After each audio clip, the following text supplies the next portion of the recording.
Последниот случај со 14-годишното девојче од домот 25 мај уште еднаш го отвора прашањето дали и во овој случај има пропуст кај надлежните институции кои се задолжени за грижа и воспитување на деца кои се штитеници на државата. На оваа тема разговараме со Катерина Конеска од првата детска амбасада Меѓаши. Катерина, од официјалното пријавување на овој настан до денеска поминаа 3 дена, доволно простор за многу шпекулации како Меѓаши гледа на овој настан. Детската амбасада Меѓаши, како организација која што работи на полето на заштита на децата и нивните права, повикува секогаш на максимална мобилност на сите кои што се вклучени во растот и развојот на децата, како на родителите, така и надлежните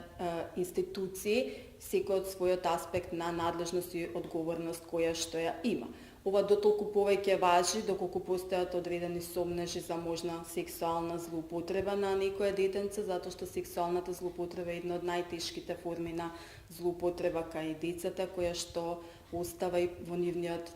целокупен понатамошен живот одреден последици врз психичкиот, па и врз физичкиот развој. Токму затоа треба и да имаме ваква мобилност од страна на сите вклучени фактори, сите релевантни чинители, за доколку се утврди дека е тоа навистина така, да се помогне во помош и поддршка на децата.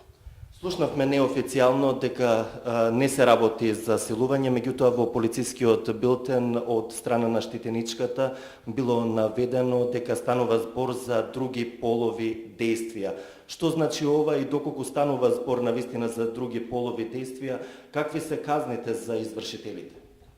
Согласно кривичниот законник на Република Македонија, во делот на полов напад врз дете кое што не наполнило 14 години е предвидено за секој оној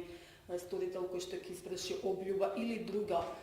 полово дејствие е предвидена казна од минимум 12 години затвор. Доколку пак ова дејствие биде извршено на особено грозоморен и суров начин, доколку настанат тешки телесни последици или друг вид на последици, или пак доколку е сторено од страна на повеќе сторители, за истото дело е предвидена казна затвор од најмалку 15 години. Со тоа што кога говориме за друго полово дејствие, кога станува збор за деца, овој термин се толкува и поекстензивно, односно станува збори кога имаме по друго полово дејствие, не се подразбира само телесен контакт, туку и одредени дејствија кои што децата го доведуваат во положба на страв, срам, повреда на одредени морални норми и слично.